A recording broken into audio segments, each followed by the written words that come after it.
Hello friends, आज हम 70th BPSC का कट ऑफ के बारे में बात करेंगे। सबसे पहले मैं ये कहना चाहूँगा कि कट ऑफ की बात वही लोग करें जो एग्ज़ाम दिए हैं तो ज़्यादा बेहतर होगा, क्योंकि एग्ज़ाम का प्रेशर अलग ही था।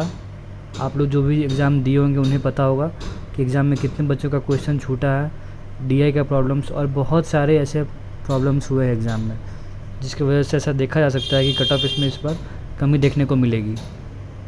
सबसे पहले हम बात कर लेते हैं 71st बीपीएससी का नोटिफिकेशन से रिलेटेड। नोटिफिकेशन अगर ऐसा माना जा रहा है कि जून में आने की संभावना है और एग्ज़ाम सितंबर तक होने की संभावना है। और एक बात तय है कि लगभग 1500 सीटें, आप लोगों को पता भी है कि बिहार में इलेक्शन है, तो 1500 सीटें की आ सकती है अप्रॉक्स। ठीक है, चलिए बिना देरी किए हम बात करते हैं कट ऑफ की। क्या संभावनाएं हैं कट ऑफ की 70 बीपीएससी के लिए? अगर हम कट ऑफ की बात करेंगे, सबसे पहले हम GS1 की बात करते हैं। GS1 में अगर देखे जाए तो बहुत सारे ऐसे बच्चे हैं जिनका या तो DI बेहतर रहा है तो कुछ क्वेश्चन छूटा है GS पोर्शन में, और अगर GS अच्छा रहा है तो DI का क्वेश्चन छूटने को देखने को मिला है। और अगर DI क्वेश्चन छूटा नहीं है तो उन्होंने रफ में बनाया है। तो एक बात सबसे पहले मैं कंफर्म कर देता हूँ कि रफ में अगर आपने बनाया है तो वो आपका चेक नहीं होने वाला, क्योंकि जो आंसर शीट था उसके फर्स्ट पेज पे ही लिखा हुआ था कि रफ में कोई भी वर्क किया रहेगा other than your rough work, तो वो चेक नहीं किया जाएगा। तो अगर हम मान के चले कि GS1 का जो कट ऑफ है, तो पहले हम लोग GS1 से बात करते हैं। GS1 में अगर आप अप्रॉक्सीमेट लेके चले तो आपको हिस्ट्री सेक्शन में 50 से 55 नंबर, अगर आपने अच्छा कंटेंट लिखा है, मीन्स एवरेज भी कहा जाए, तो आपको 50 नंबर से लेके 55 नंबर तक आने की संभावना है। GS1 के हिस्ट्री सेक्शन की बात कर रहे हैं। और अगर किसी का अगर DI अच्छा नहीं हुआ है तो उसका कंटेंट करेंट में बेहतर होगा, और अगर करेंट अगर अच्छा गया होगा तो DI में छूटने की संभावनाएं बनी हैं। कुछ बहुत कम ही बच्चे रहे होंगे जिनका पूरा पेपर बेहतर गया होगा, लेकिन अगर आप एवरेज का देखें तो GS1 का पेपर बहुत ही ख़राब रहा है। तो अगर हम DI में अगर आपका 45 से लेकर 50 मार्क्स भी अगर आ रहे हैं तो वो बहुत ही अच्छे मार्क्स है। और करंट अफेयर्स की बात करें तो 40 से 45 मार्क्स अगर आप लेके चलेंगे, क्योंकि कंटेंट में कमी आई है, ये आप जो एग्ज़ाम में लिख कर के आएंगे तो आपको पता होगा। तो DI में अगर हम मान के चले 45 to 50 मार्क्स, और करेंट में अगर हम 40 एवरेज लेके चले, तो अगर हम जो एवरेज है जो कम वाला है उसको भी अगर लेके चलते हैं तो उसमें भी लगभग आपको 135 to 140 आपको देखने को मिलेंगे, आपको टोटल मार्क्स। अगर आपके 135 से 140 के अप्रॉक्स आ रहे हैं GS1 में तो वो एक अच्छे डिसेंट स्कोर माना जाएगा। ठीक है, अब हम बात करते हैं GS2, जो सबसे ज़्यादा इम्पॉर्टेंट GS सेक्शन यही है, GS2।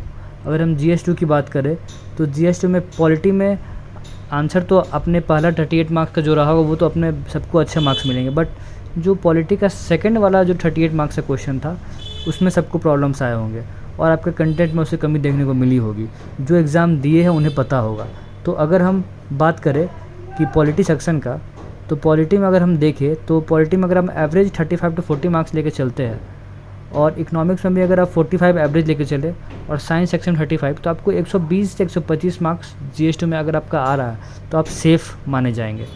ठीक है, और अगर हम एक चीज़ और बता दें आपको कि जो कट ऑफ अगर हम प्रीवियस ईयर का देखें तो प्रीवियस ईयर का आप देख सकते हैं कि 64 बीपीएससी में लगभग 1450 सीट थी। फिर वहीं 65 बीपीएससी में 434 सीट्स अप्रॉक्स थे। 66 में 802 सीट्स थे। 67 में भी 802 सीट थे। तो आप यहाँ पे एक चीज़ गौर करेंगे कि सीटें एग्जैक्ट सेम है, बट कट ऑफ आप देख रहे होंगे कि बढ़ता हुआ दिख रहा है यहाँ पे, जो भी जनरल कैटेगरी के है। 68 में फिर से सीट कम हुई है, लेकिन कट ऑफ उतनी ज़्यादा कम देखने को नहीं मिली है।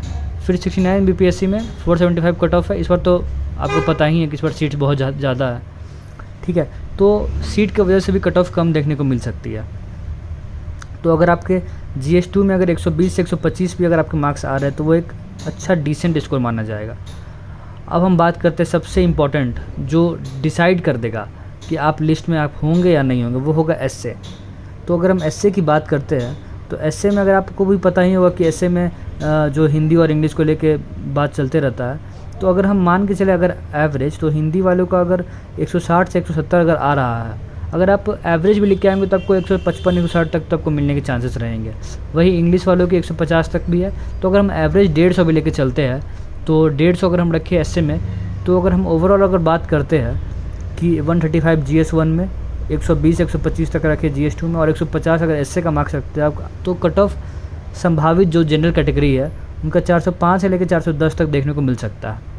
वही अगर हम अदर कैटेगरी का बात करें तो आपको पता है कि वैकेंसी 2035 है। तो ऑब्वियस है कि अगर वैकेंसी अगर इतना ज़्यादा है तो कट ऑफ ज़्यादा से ज़्यादा गिरावट देखने को मिलेंगे जो कैटेगरी वाइज है उसमें। बहुत आप तो पीटी का भी आपको पता होगा कि पीटी का जो कट ऑफ रहा है उसमें कितना ज़्यादा कैटेगरी वाइज जो कट ऑफ था उसमें कमी देखने को मिली होगी।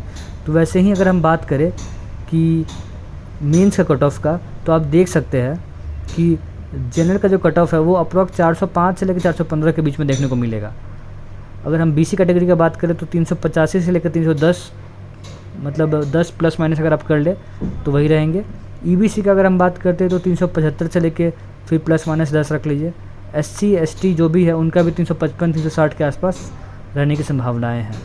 तो अगर हम बात करेंगे ओवरऑल कट ऑफ का, तो अगर आप मान के चल सकते हैं कि 405 से लेकर 415 420 के आसपास अगर आपके आ रहे हैं तो आप सेफ़ जोन में आप माने जाएंगे।